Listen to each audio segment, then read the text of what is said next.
Hey everyone, before we begin today, I want to say thank you to everyone who's left a comment, written a review, supported the show on Patreon, clicked the YouTube super thanks button, brought a copy of my book, or just chose not to skip the ads. You're the reason this podcast reaches people in their hospital bed, sometimes only days after they've experienced a stroke. You're helping them feel less alone, and you're helping me keep this going. Today's episode is one of those conversations that gets under your skin in the best way. Jen Goldman was just days away from her 31st birthday when a sudden brain bleed stroke changed everything. She was healthy, vibrant, and thriving until the moment her brain hemorrhaged at work. Unconscious, unresponsive, rushed to surgery. Her mother, KarynHirshleiffer, arrived to find her daughter on the brink, and what followed was a long, uncertain road through ICU, craniotomy, months without memory, and years of rehabilitation. But it's also a story about connection, gratitude, and how, even in trauma, there can be gifts. Together, Jen and Karyn wrote a book, In the Face of Catastrophe, about what it means to hold on to each other when everything else is falling apart. If you're tuning in from a hospital bed or from the quiet of a tough recovery day, this episode is for you. Let's get into it. KarynHirshleiffer and Jen Goldman, welcome to the podcast. Thank you. Thank you. Thank you for your patience in waiting for me. We are 20 minutes late because I had computer problems, and these things happen sometimes. And in the scheme of things, computer problems are not a big deal. Jen, tell me a little bit about what happened to you. I was 30 years old at the time, and out of the blue, I have been in perfect health. I suffered a massive brain bleed in my left frontal lobe. I was turning 31 in 3 days. It was 3 days before my 31st birthday, and it was completely out of the blue. I have been in perfect health. I had been running, walking, in perfect physical shape, eating healthy, exercising, um, just doing all the things that I was doing in my life. I ran a business. I had essential oils and an aromatherapy company called Essential Rose. Um, I was very spiritual and into positive psychology and practiced meditation and visualization. And I love positive psychology. And yeah, this just struck me out of the blue, completely out of the blue, and it really was devastating to my whole life. Where were you at the time? I was at work, my mom's store. Was mum there? Yeah, yes, she came. She was I, off for work that day. right. I actually got there. The general manager called. We have a business and about 10, 12 minutes from where we live. And so I got a call that morning at 9:15, the general manager saying, there's something very wrong with Jen. She's not comprehending. She's walking weird. She's banging into things. She's speaking in gibberish. And so it just seemed to me that this what is going on here? Yeah. And my husband, Jen's father, is he's board certified in emergency medicine. He's a physician. He was off that day and he said, you know what? This sounds really weird. And he went over to check in. And before he arrived, I got another call from the general manager, who, and she was with Jen, and it was during that call that Jen was having the bleed. You could actually hear it and hear her. Um, and Say that again. You could hear the bleed. yes, when the bleed happened, when the vessel in her brain burst, okay, um, blood rushed into this closed surface, her brain, and it was an agonizing, agonizing terrifying event, and she was screaming in agony. At that point, I had been unconscious, of course. Right. You had been And unconscious for a little while beforehand, and were you in and out of consciousness? No, I was completely unconscious at the time. right. Unconscious. Well, when she had the bleed, she became unconscious Uh-huh. Yeah. and remained unconscious for a significant period of time thereafter. Yeah. Um, it turned out where I work is about 10 minutes from a major hospital trauma center. And it turned out that they have a really excellent neurosurgery department, which I didn't really know about because I had really no reason to know about neurosurgery, thankfully. And so we got over there, and initially Jen was not supposed to survive. She was not supposed to live, and actually was able to survive and was in the ICU there for 3 weeks, on the floor there for a week, and then went over to acute inpatient rehab for 7 weeks. Mhm. Um, and from the day she got home, she's been working on her recovery. It's almost 4 years. Yeah. Wow. So, so did you arrive there, Karen? Mhm. Did you see your daughter in that unconscious state? I did. I did. Mm. I got there, and the other thing that is sort of important to know is that our business is a family-run and Mhm. owned business. We have 150 employees, all of whom know us very intimately, knew Jen very intimately. Some of them have watched Jen grow up. Mhm. Um, and so when I got to the store, because it's a retail store, it was extraordinary. People were crying, and I was just really, really emotional. And when I walked in, the um, the ambulance, the MS were taking her out in a stretcher, and she looked like she had left her body. Mhm. It was just, oh my God, she looked dead. I mean, it was just like she was not there. And I didn't know it at the time, but my husband told me afterwards that she actually was very close to death because her posture was decorticate, which means that her legs were turning in, her feet were turning in, and her arms were turning in. And that happens sort of right before your brain herniates and drops out of your skull. And so they got her into the ambulance, they got her to the hospital. I mean, I knew things were bad when they wouldn't permit my husband or I to stay in the ambulance with her. Mm. And got to the hospital, and for the next 3 weeks, for as long as she was in the ICU, we were just not certain if she was going to live or not. I mean, initially, the neurosurgeon came to us and said, I think there's multiple bleeds in her brain. And if that's the case, I can't save her. I'm going to go in and do an angiography now. It should be 45 minutes.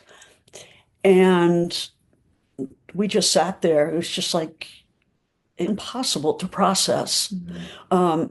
And in about 10 minutes, he comes bounding back in to the waiting room. And, I thought, she's gone. Mhm. She's died. And he comes in and he said, so I have good news and maybe not so good news. Wow, let's take a moment to breathe.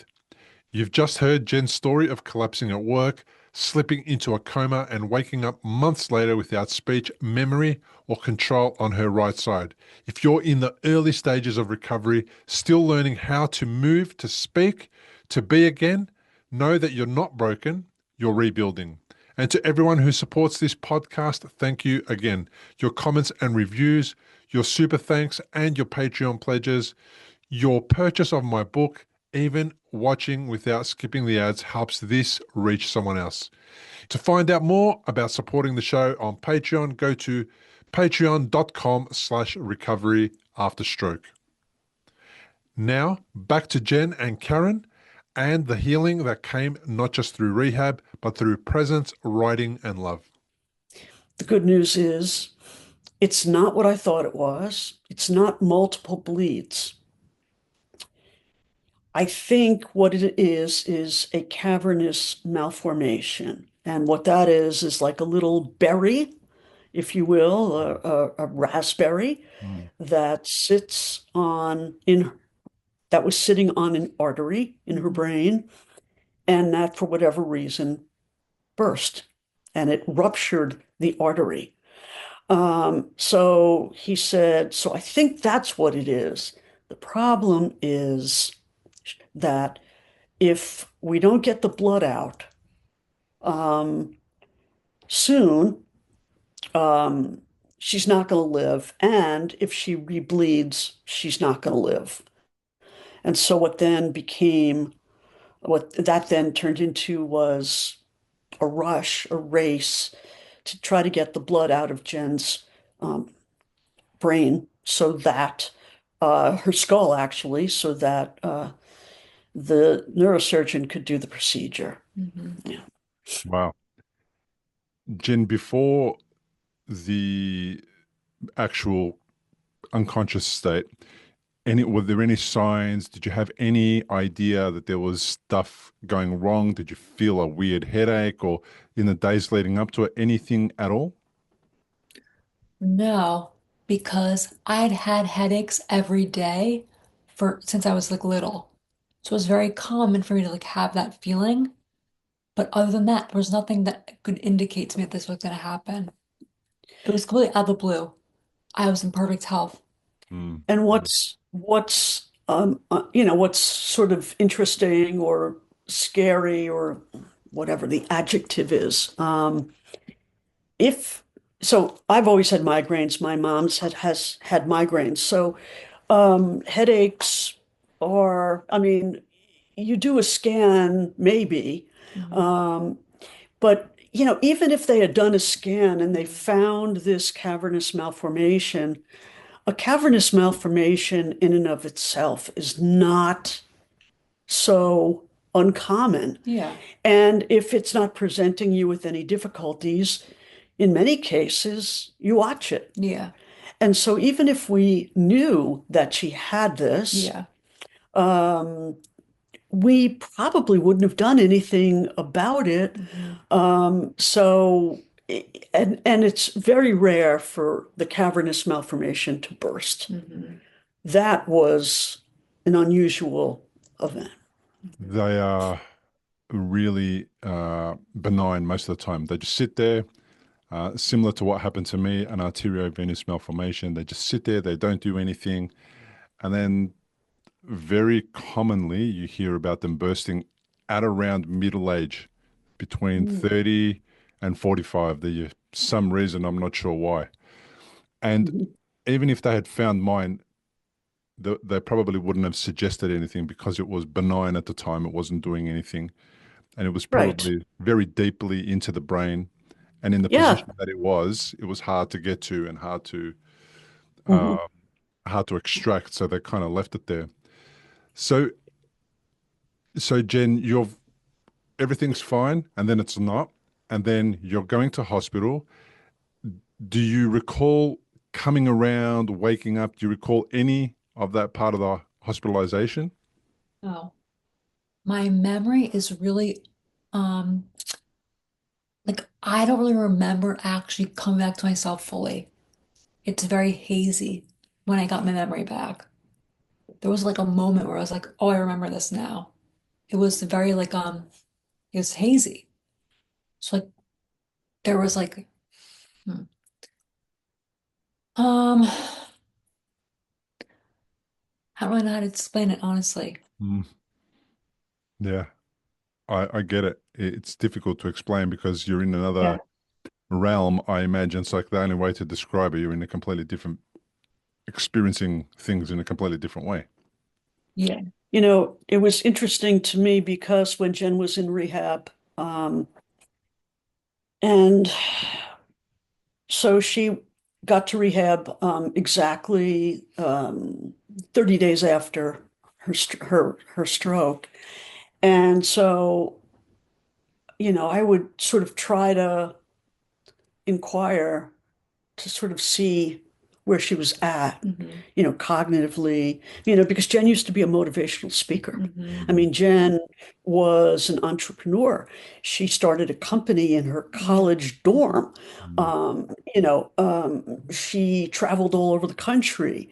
She would go to workshops. She was certified in 3 types of yoga and Hmm. Reiki and did, you know, meditation. And I mean, she I was was very active and spiritual and conscious. right. She was very much engaged in the world around her. Yeah. Nature, loved, you know, loves nature, loves the beach, loves, you know, very Adventurous. ethereal. And you know, I used to always call her a badass because she would just get in the car and go. You know, we have a place in Colorado, and during COVID, Jen actually moved home because she had had a breakup with a boyfriend. And so we're all living at home, and Jen is like very ornery and difficult because she's unhappy about this breakup. And so my husband David said, listen, you've got 2 choices. There's 2 things, one of 2 things is going to happen. Either I am going to move to Colorado, or you're going to Colorado and you're going to live there. And so Jen I gets packed up my stuff, my car. and drove by herself Yeah, for 30 hours. to Colorado, Yeah. you know, which is you know, 2/3 of the way across this, Yeah. you know, the country, Yeah. uh, without a Care in the world. without a care. She Without a just second thought. Mm. right. And you know, Jen was like super Independent. independent and really creative. Like I Mhm. used to call her a spider. I called her Lady Arachnida, um, because when she was weaving her web all the time. And if someone would come along and knock it out of the park, she wouldn't come to me and say, "Oh, woe is me." She would, without a peep, just figure out a way to reweave it. And it was just this incredible determination and energy and focus and an absence of fear, Hmm. an absence of fear. I was fearless. That's a good way to describe me. And so for me, I was absolutely terrified about losing that Jen Hmm. and losing her wit, you know, and her snarky sense of humor. And so it was absolutely terrifying. And so I would basically try to sort of, you know, engage to figure out a little bit about where things were. And, you know, I asked her, I said, do you, so I brought in calendars, we had photos trying to see what she could connect with. And there was the employees at work had put together a board where they all put their photos and I asked Jen, you know, do you remember any of this? And she said, well, that was 10 years ago. I said, no, that was 2 weeks ago, 30 days ago. That was Mm. 30 days ago. And Hmm. she was like, what do you mean? Hmm. Like her sense of time, Mm. um, everything. And it was I like, was gonna ask Karen, how long after hospitalization did Jen wake up? Well, I mean, she was in and out of Yeah. consciousness. And then, so it was definitely a good couple of like 10 days, but what would happen would be she would storm. Okay, I don't know if you ever stormed. Tell me about Um, that. What is a storm? so storming is when your autonomic nervous system, which you've lost, okay, goes crazy. And so what happens is when you storm, and after a stroke, it's pretty common. When you storm, your blood pressure drops, you get a fever, you shiver, and your cognition drops to a lower level of consciousness. And storming, there's another word for it, a medical term, but it's called storming. And during the period where she was in the ICU, she would storm daily. Hmm. And the problem with storming, when you're in the ICU and you storm, it's one thing because you're hooked up to so many different machines and monitors that they will know it's not an infection, it's not a heart attack, Hmm. okay? It's just a storm. Hmm. But when she actually came out of the ICU and went to the neuro floor at that hospital, and when she was subsequently at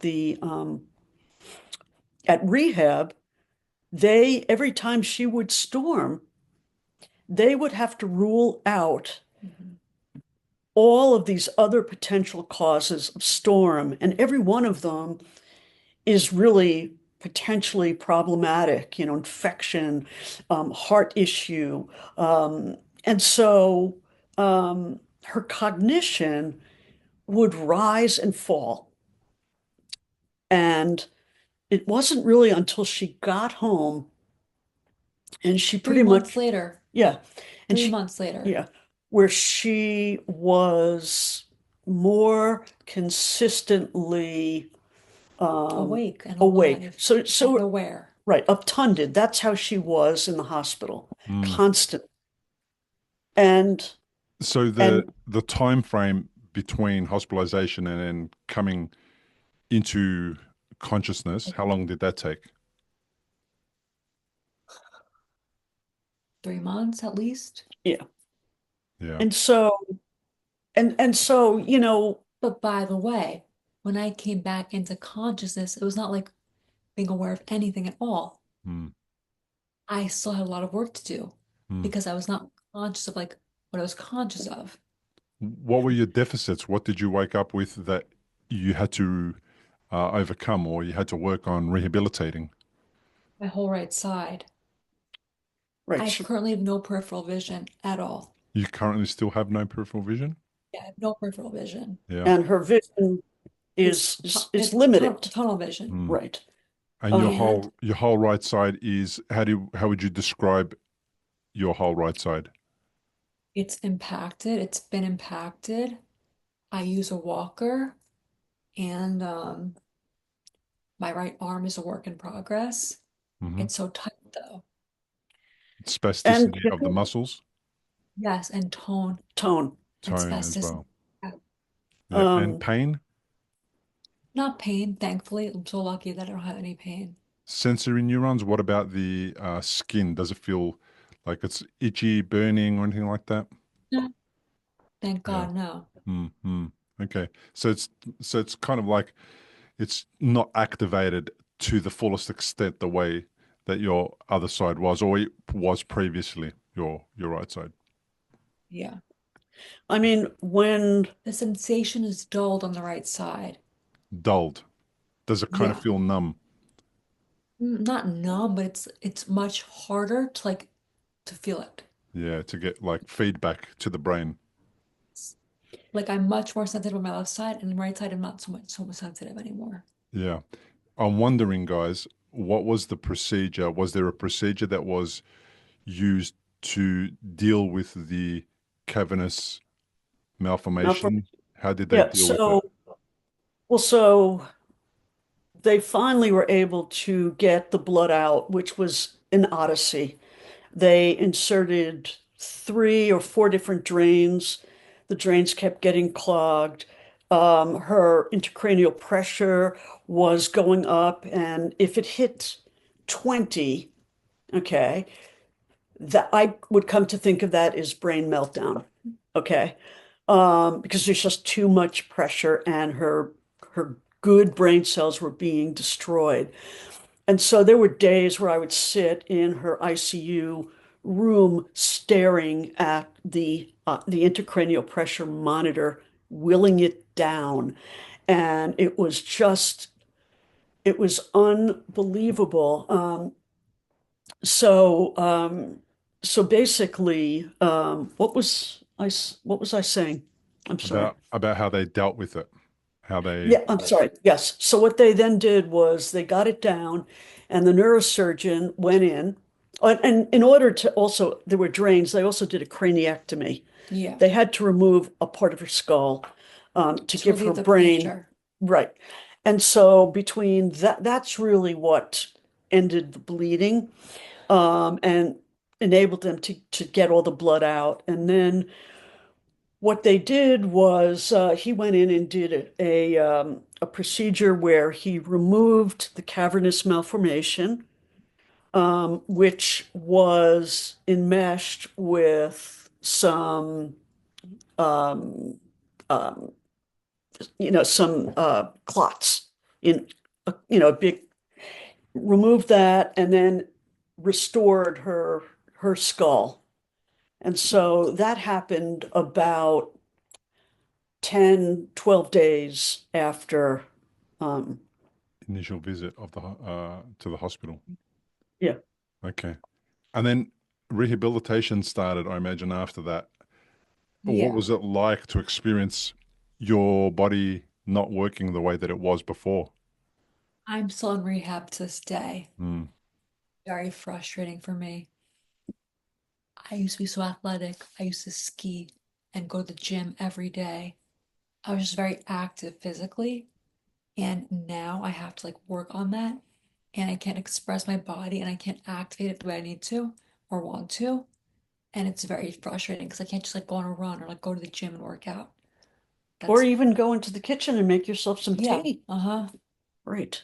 Mhm. Um, it's, um, I mean, the one area where Jen is almost completely back, is in the area of cognition. I mean, initially things were so jumbled in her head. I mean, she didn't know how to play tic-tac-toe. She did not know what a comb or a brush was, or a toothbrush, what to do with them. She had, like, I mean, she recognized certain things, and that was sort of weird as to what she did remember and what she didn't remember. But there were like glaring gaps in her memory, some of which, much of which returned once we would talk about something. And but like how she met her boyfriend, where she met her boyfriend, the fact that Mikey was her boyfriend, that they were living together. Um, and these things were absolutely terrifying. And just Jen couldn't speak. She didn't speak for a while. And Because then I was intubated. she was intubated, and then she had Um, uh, A a, trick. a Yeah, trach. trick. a Yes. tracheostomy. Yeah. Yeah. And that was because they were afraid of your swallowing or something was going to go Yeah. wrong in the throat, and Yeah. therefore Yeah. they wanted to keep that airway clear. Yeah. Yeah. And so Jen had no working memory. And so she could not tell a sentence, tell a story. She Mm. couldn't really put a sentence together. Mhm. So, for example, whereas in the past, if you said to her, hey, what do you like about the woods? Mm. she'd go off on, the five senses, the smell, how it makes her feel, the connection with nature. She would go on and on. Whereas when immediately after her stroke, when she was home, I'd say, "How do you feel about the woods?" And she'd say, "I like them." End Mm, of conversation. Nice. They're yeah. nice. Whereas then Yeah. I would say, "Tell me why." And it would be a one word Yeah. answer. And eventually, over time, it became, I like them because they make me feel good, because I love nature, because it's a connection. Mm, Um, so, but all of that has taken tremendous amount of work. Yeah. mm, And mm, so, but what started to happen, what I think facilitated it and accelerated it, was that basically when Jen came back from the hospital, she wanted to know what was going on, what had happened to her. And I had taken notes in the hospital just because there was so much that went on that needed to be processed, and I knew it had to be processed at some point. And so I said, "Well, I have notes." And she said, "I want to understand because everyone here is so traumatized." And so I started to go through the notes, and some of them I said, maybe I'll just, edit this here. This is tough. I don't know if we, and Jenna said, "No, I want to know everything." Yeah. And as we started to read, she said, "I want to write a book with you mm, about this. And we're going to call it The Gift, because this stroke has given me the gift of time with you and with the family that I didn't even know I needed." mm. And we wrote the book. Yeah. We'll talk about the book in a minute. I want to try and get a sense from Jen what it was like to um, experience trying to communicate with people who are trying to help you get through all that stuff. And A, you've got a trach, B, you've experienced a stroke. What was that whole experience like? It was so frustrating, honestly. It was so frustrating to not be able to express myself, to not be able to get the words out, to not even know what the words were. It's like have that gap, that cognition was really frustrating for me because I'd been so intelligent before. And I want to get back to that place. I want to be smart again, obviously. And I felt really stupid. And that was really frustrating to me to feel that way. Mm. You felt stupid because your brain wasn't working properly, not because you lost your intelligence, but you Couldn't access associated. her intelligence. Yeah. Yeah. Yeah, Sorry. she couldn't access Yeah. her intelligence. Yeah. Yeah. I I didn't I'm not sure what I thought, honestly. I felt stupid. That's Yeah. how I felt. It was so frustrating to not be able to access what I wanted to say Hmm. and to access the thoughts that I wanted to think and to have the depth of the thoughts that I wanted to think. Hmm. Hmm. And with your voice seems a little bit uh, silent, soft, or is it different Yeah. than what it was before? Yes, much different. Mm. Um, It I think it is different. Yeah. I don't know if it's much different, but it's definitely different. it's different. And How it's go ahead. how difficult was it to regain your voice and start talking again? Because I know the trach in for a long time does cause interference with the vocal cords. What was it like to start talking, and was that a difficult experience? Was that draining physically? Yes. It's still difficult, honestly. You hear my voice now. You just said it's low. It's difficult all the time. Mm. It's much better than it was, but it's still a work in progress. Yeah. And do you still experience fatigue, the general kind of neurological fatigue that comes after stroke, where people describe And is that with you as much as it was? Not as much as it was, but it's still there, definitely. Hmm. So you have good Yeah, days and you have bad days. yeah, definitely.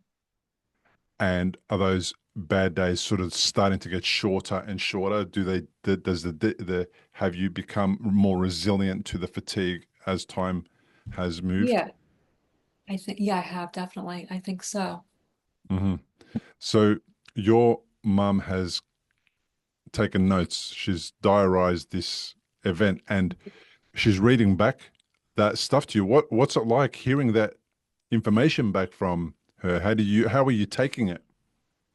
I was so disturbed by what my family had experienced. And the fact they were so traumatized was really upsetting for me. I could not understand how they've been so traumatized.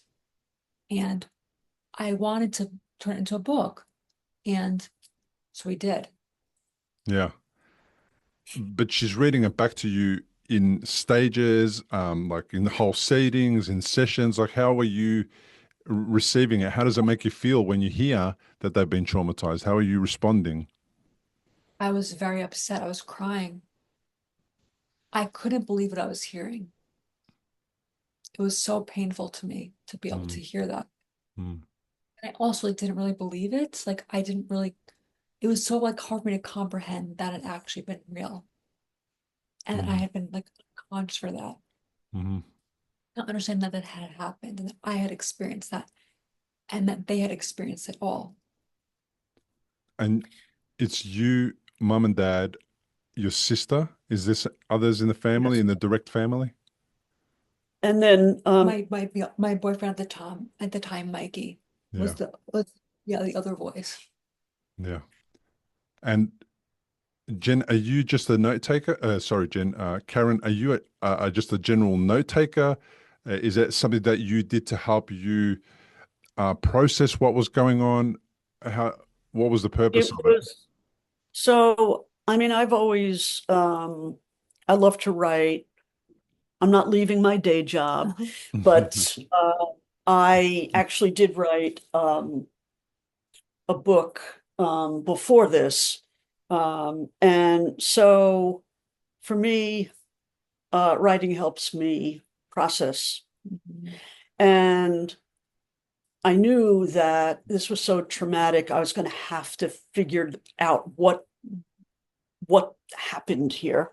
Um, and so I just, just taking notes from of all sorts of different things, sitting in the waiting room and hearing there's like a family room and hearing the remarks of other families dealing with this crisis. And, one woman, a mom with her kids and saying, oh my God, who's going to run the business? And so it was the kinds of issues that people around us were dealing with were they were just so profound. Mm, And so things like that, here I am, and I'm dealing with my own issues. Yeah. And yet it's like almost being in like some kind of like holy space, like Mhm. taking in this information and being respectful of what each of the Mhm. families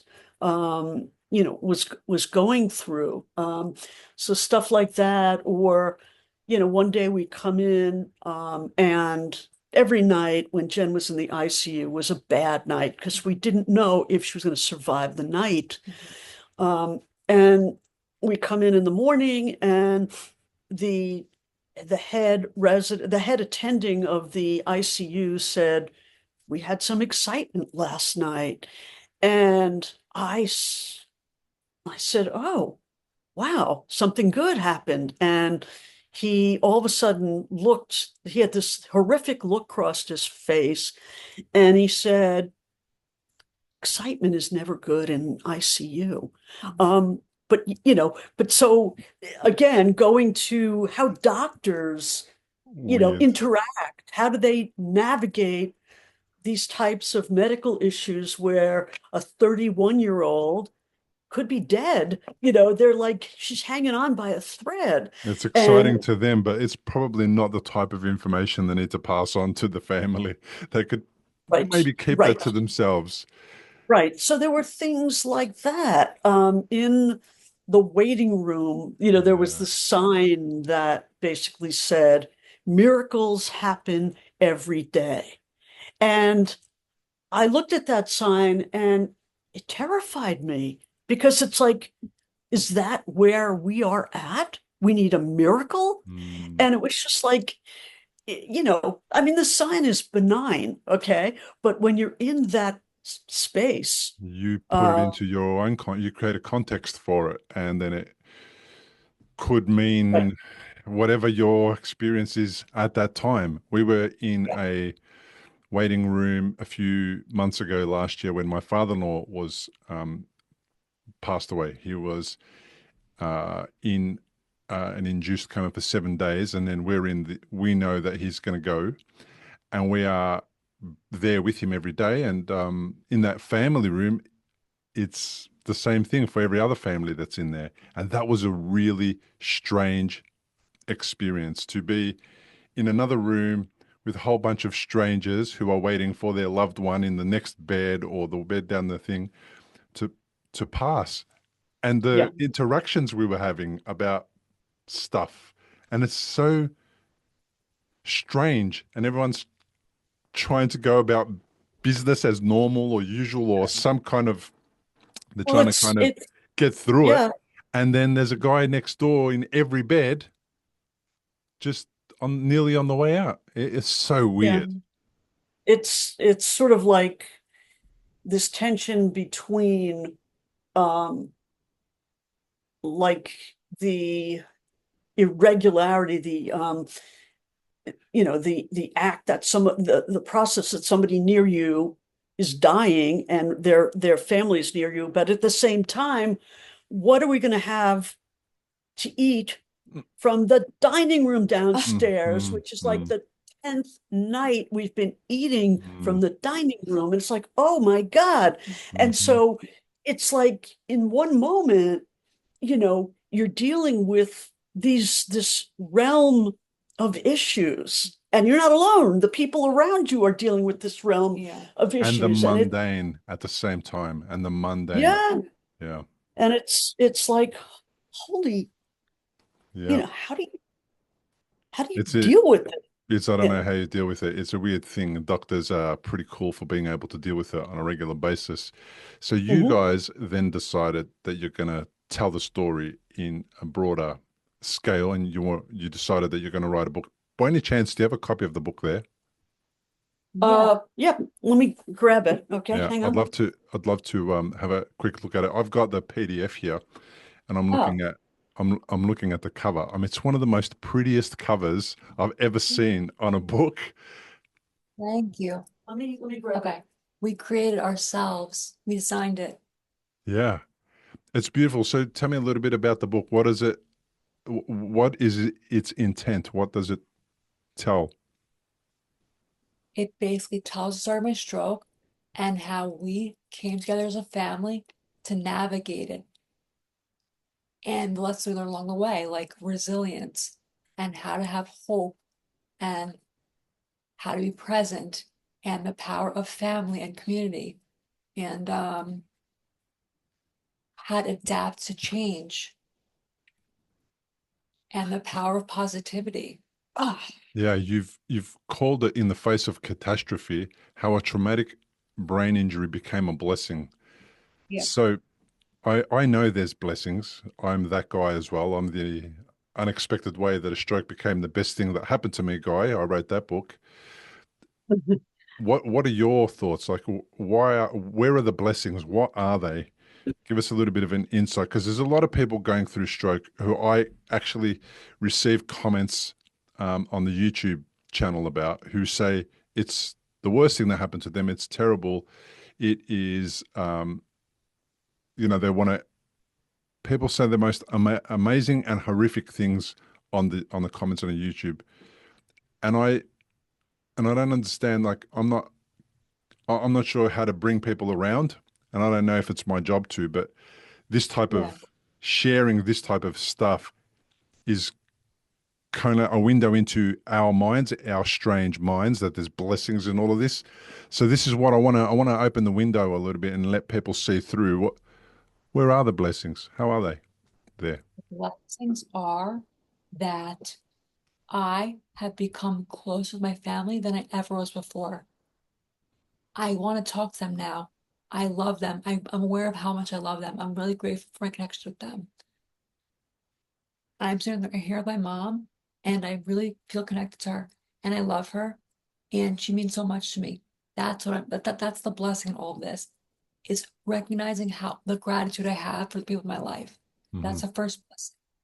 The second blessing is that it's a miracle that I'm alive. It's a miracle that I'm alive, and I really reconnect to that miracle every day. Every time I take a breath, every time I open my eyes, it's a miracle that I'm doing that. Yeah, they're pretty cool blessings. In amongst all of that, you're dealing with all the other things that we spoke about. Your body not Yeah. working the way that it was, your cognition not being the way that it was, your lifestyle not the way that it was. Doesn't that cloud those blessings, or are they completely separate and different things? One is something that you have to overcome, it's a challenge, and the other one is something that's a gratitude experience or practice. I practice acceptance for the things I can't control. I surrender every day. It's really difficult, but I have to. What are my other choice? What's my other choice? I'm Yeah. not going to give up. I can't give up. I never will give up. The only thing you can do is push through every day. And I do that every day.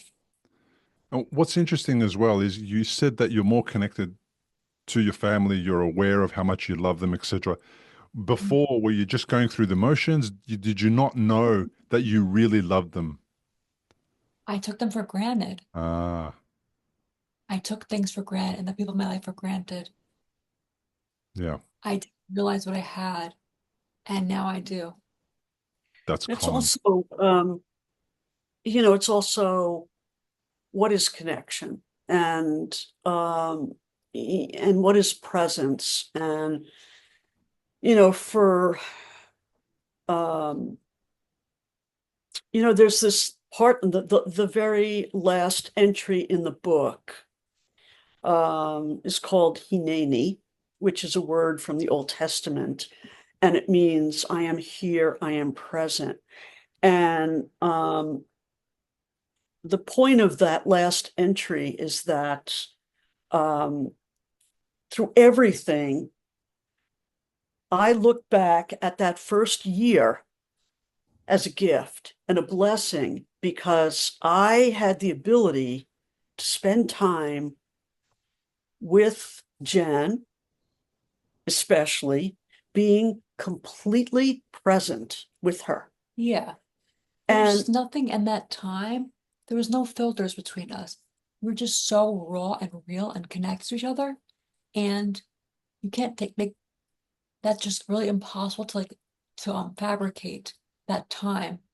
You would never get that experience if you didn't have to. it's interesting because when my mother-in-law passed away, we were very close to her, and um, I spent some time with her, and we all spent time with her when she was in hospice, and we knew she was passing.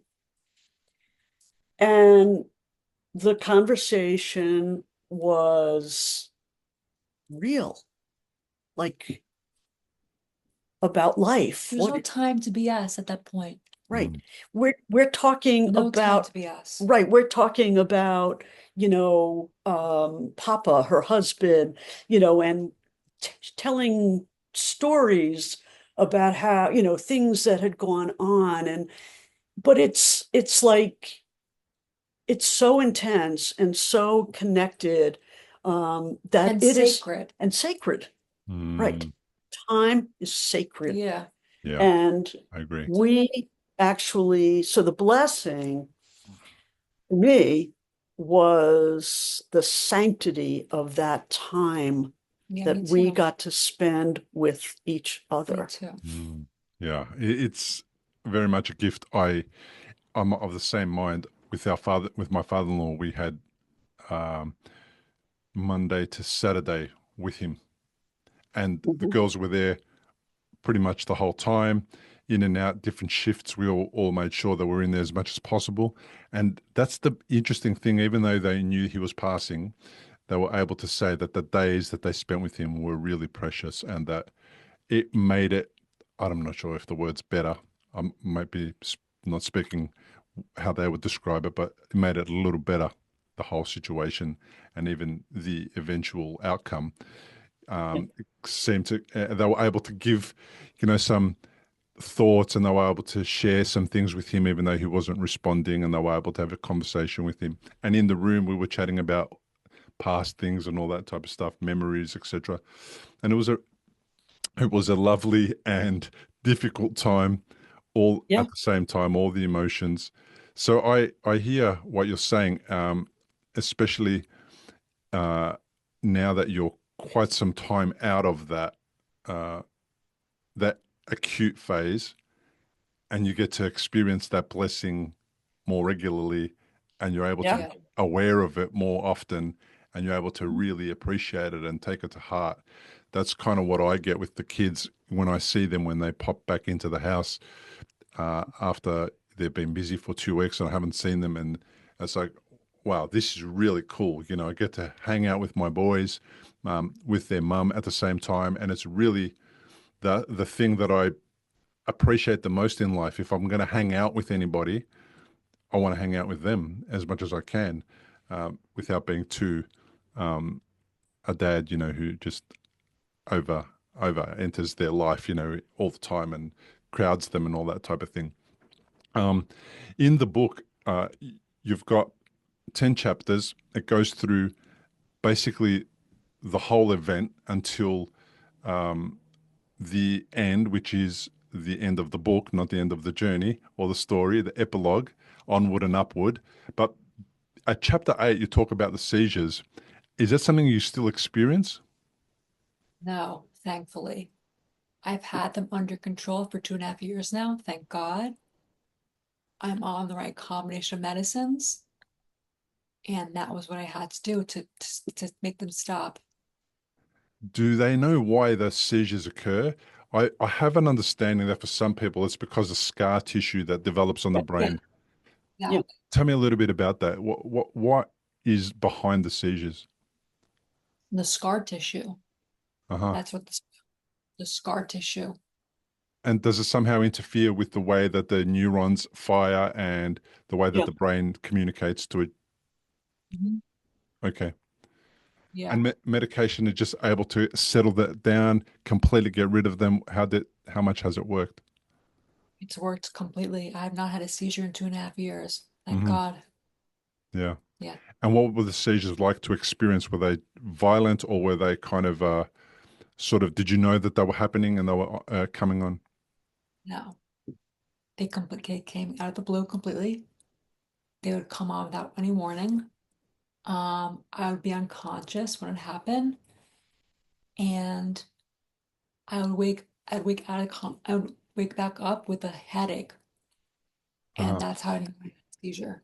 and And her what level was it of like conscious. to, yeah, what was it like to re-experience Oh my God. your daughter going into that stage, Karen? It was terrifying. It was absolutely terrifying. And especially because when she came out of it, she her cognition was again had Mm. decreased. And Hmm. so she had her seizures came like 6 months after her stroke. Yeah. And it was just, we were just getting to the point where we're writing together, Mhm. we're working on things are, and it was just, oh my God, then there's back down to, and then to try to sort of rebuild that. Mhm. Um, so You seem to talk about it with quite some ease. I know it's a difficult conversation.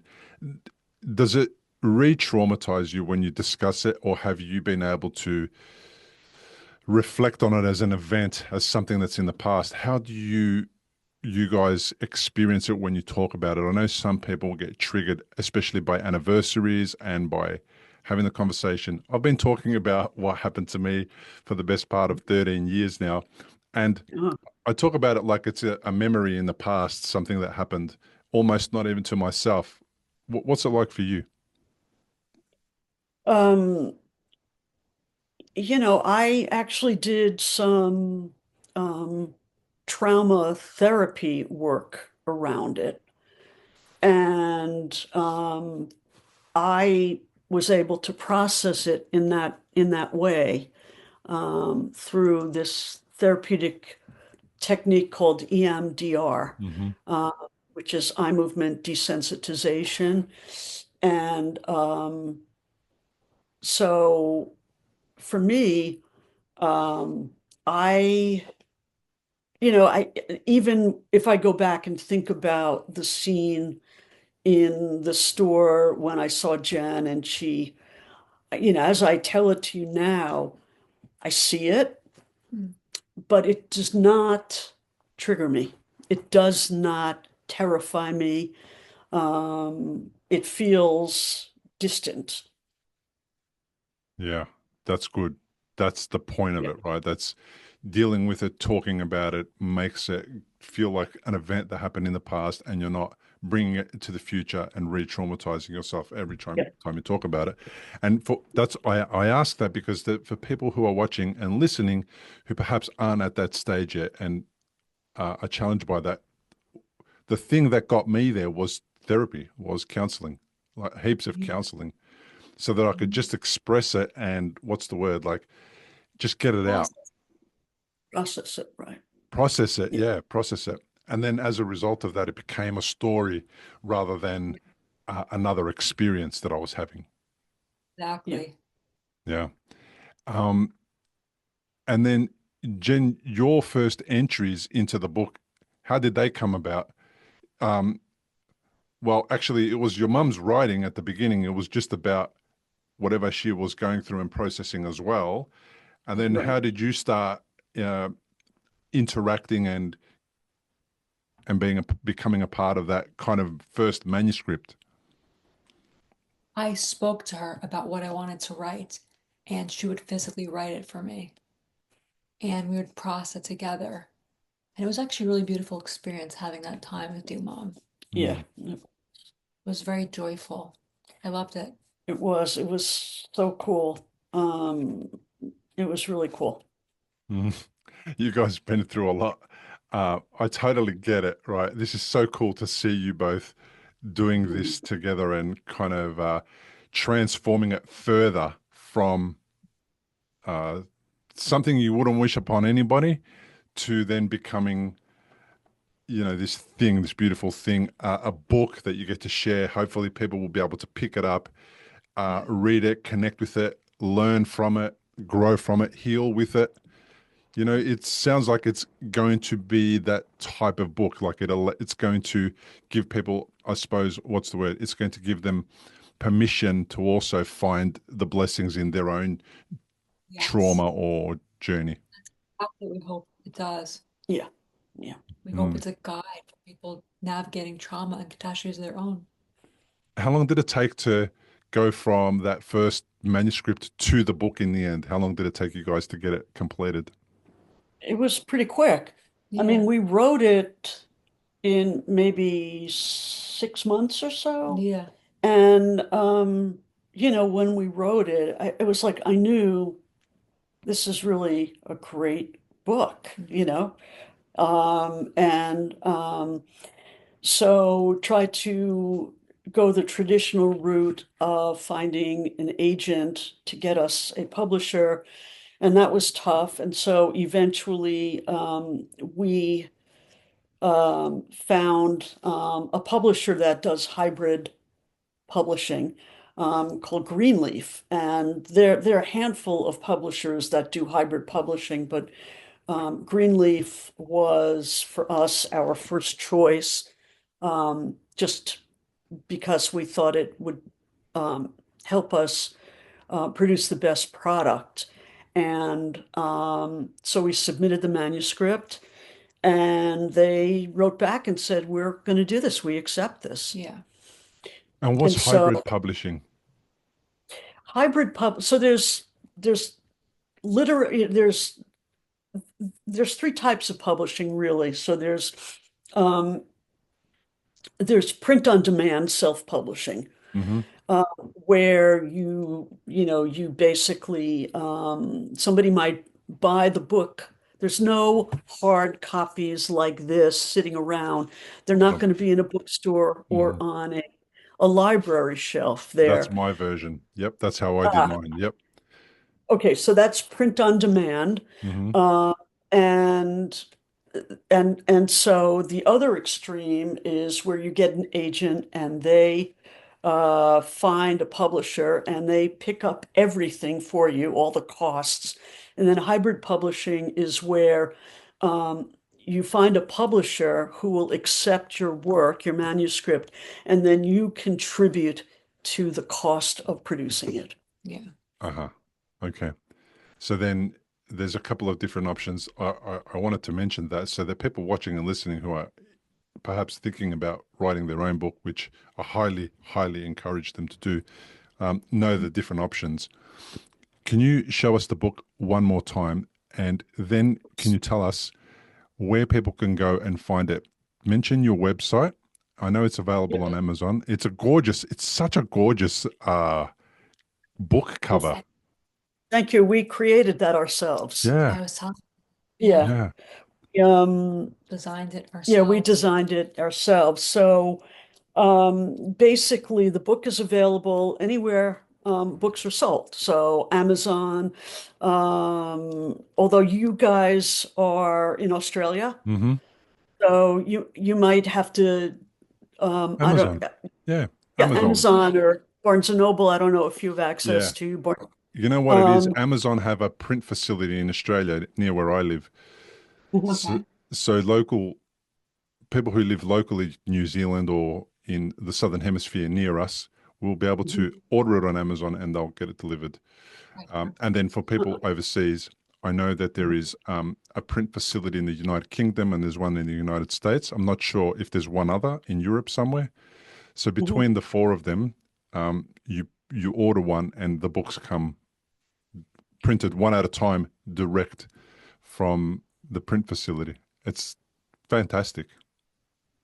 And so the website is in the face of catastrophe.com. Mm-hmm. And Jen's on a lot of social media. Yeah. At Jennifer Rose Goldman. Yeah. I'll have all the links in the show notes. Okay. Yeah. On Instagram, Facebook. Yeah. I'll make sure people can find it. I really want to thank you guys for being on the podcast, sharing your story. Congratulations on your journey so far. I mean, it's just fabulous. You guys have done a tremendous job, and I look forward to hearing about further successes and stories in the future. Reach out anytime. Thank you for being on the show. Well, thank you so much, Bill. We really appreciate it. Some episodes sit with you long after the mic turns off. This was one of them for me.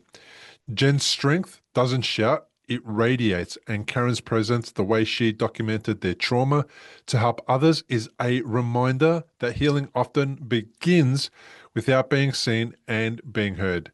If this conversation moved you or reminded you of someone you love, share it. Let them know they're not alone. If you want to go deeper, my book, The Unexpected Way That a Stroke Became the Best Thing That Happened, is at recoveryafterstroke.com/book. You can also support this podcast via YouTube Super Thanks or join the community on Patreon. Thanks again for showing up for this podcast and for your own recovery. We'll see you in the next one. Importantly, we present many podcasts designed to give you an insight and understanding into the experiences of other individuals. Opinions and treatment protocols discussed during any podcast are the individual's own experience, and we do not necessarily share the same opinion, nor do we recommend any treatment protocol discussed. All content on this website and any linked blog, podcast, or video material controlled this website or content is created and produced for informational purposes only and is largely based on the personal experience of Bill Gassiamis. The content is intended to complement your medical treatment and support healing. It is not intended to be a substitute for professional medical advice and should not be relied on as health advice. The information is general and may not be suitable for your personal injuries, circumstances, or health objectives. Do not use our content as a standalone resource to diagnose, treat, cure, or prevent any disease for therapeutic purposes or as a substitute for the advice of a health professional. Never delay seeking advice or disregard the advice of a medical professional, your doctor, or your rehabilitation program based on our content. If you have any questions or concerns about your health or medical condition, please seek guidance from a doctor or other medical professional. If you are experiencing a health emergency or think you might be, call 000 if in Australia, or your local emergency number immediately for emergency assistance, or go to the nearest hospital emergency department. Medical information changes constantly. While we aim to provide current, quality information in our content, we do not provide any guarantees and assume no legal liability or responsibility for the accuracy, currency, or completeness of the content. If you choose to rely on any information within our content, you do so solely at your own risk. We are careful with links we provide. However, third-party links from our website are followed at your own risk, and we are not responsible for any information you find there.